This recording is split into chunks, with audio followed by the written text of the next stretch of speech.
My grandmother loved a good yard sale. Every Friday night, she would spread the Santa Barbara news press out on her kitchen table and carefully scan the classifieds, her big marker in hand, circling the sales that caught her eye. Estate sales in Montecito or Hope Ranch were her favorite, but she also loved the flea market at the drive-in on Sundays. Saturday morning, she was up at dawn and in her little blue Toyota, the classifieds folded nicely beside her on the passenger seat. She headed out into the morning air and spent hours crisscrossing the city, zigzagging up and down side streets and hunting down the perfect sale. You need to get there early before all the good stuff is gone, is how she would explain the urgency to me. She invited me a few times and promised me a great time.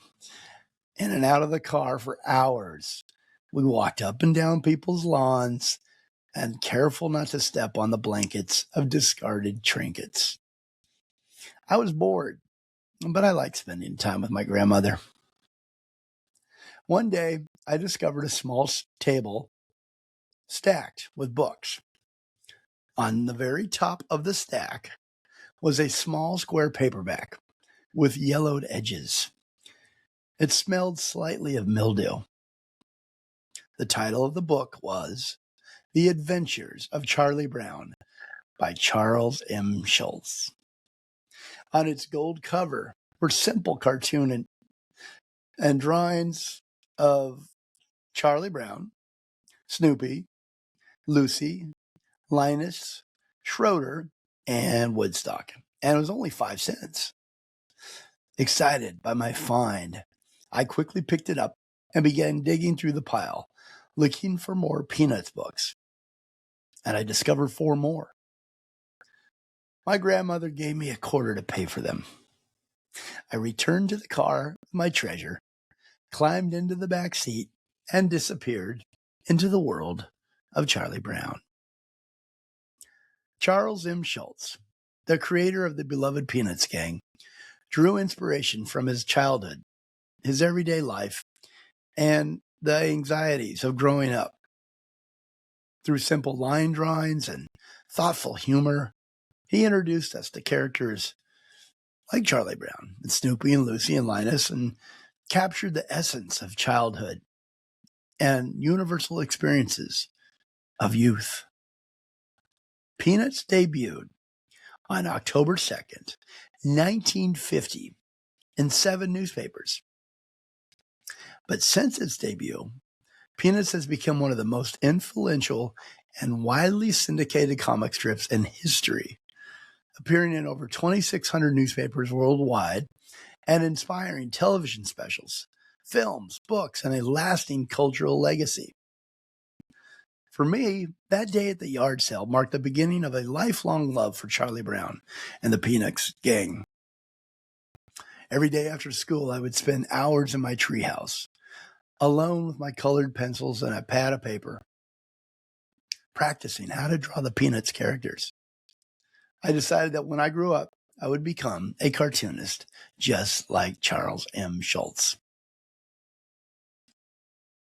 Since their debut, Peanuts paperbacks have sold in the tens of millions in bookstores, drugstores, and school book fairs. Their small paperback format made them one of the first mass market comic strip collections widely collected by kids. And by the late 1960s, they had sold over 30 million copies and had appeared regularly on the New York Times bestsellers list. Over the next 5 years, I collected and devoured every Peanuts paperback I could find, reading them over and over again. In 1963, a brash young independent television producer and documentary filmmaker named Lee Mendelson approached Charles M. Schulz with the idea of producing a television documentary about the success of Peanuts comic strip. Schulz, impressed by Mendelson, agreed. the two quickly developed a strong creative partnership and friendship. One beautiful San Francisco day, Lee was driving across the Golden Gate Bridge, and he heard Vince Guaraldi's Cast Your Fate to the Wind. Vince Guaraldi was an established West Coast jazz pianist, composer, and recording artist on the San Francisco Bay Area jazz scene, beginning his career in the 1950s playing bebop and cool jazz. In the early 1960s, he started leading his own trio and recording for Fantasy Records.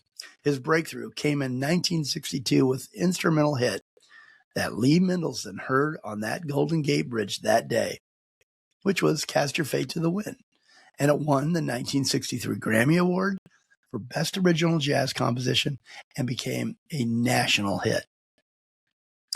Lee was captivated by Guaraldi's lyrical sound and contacted him to compose music for the 1963 documentary A Boy Named Charlie Brown, his Peanuts project with Schulz. A Boy Named Charlie Brown wasn't initially picked up, but it led to the creation of the hit 1965 television special, A Charlie Brown Christmas. Debuting in 1965, the Peanuts special aired annually on CBS from 65 to 2000 and on ABC from 2001 to 2019. It became one of the television's longest running holiday broadcasts, and in 2020, Apple TV acquired the rights. A Charlie Brown Christmas, airing in early December for over 55 years, has long marked the start of the Christmas holiday season. After the success of A Charlie Brown Christmas, networks became interested in Peanuts programming, and 5 years later, Lee Mendelson's documentary, A Boy Named Charlie Brown, retitled as Charlie Brown and Charles M. Schulz, was dusted off and broadcast on television in 1969. Producer Lee Mendelson played a pivotal role in bringing the beloved Peanuts gang to television, creating more than 50 animated specials. His son, Sean Mendelson, and his brother, Jason Mendelson, are now helping to preserve and manage the Peanuts television and music legacy through the family production company. In essence, these men played very important roles in my life, and through their comic strips, films, and music scores, they taught me many of the lessons I learned in childhood about being a person through the characters. Peanuts is more than a comic strip. It is a funny, laugh-out-loud commentary on life and childhood. It is simple, but it holds important lessons in its stories. And like all good stories, there is a touch of sadness and its ultimate message of hope. With the Peanuts gang, you are never alone. Sean and Jason Mendelson are my special guests today. They join me after the break. And this is my love letter to Charlie Brown.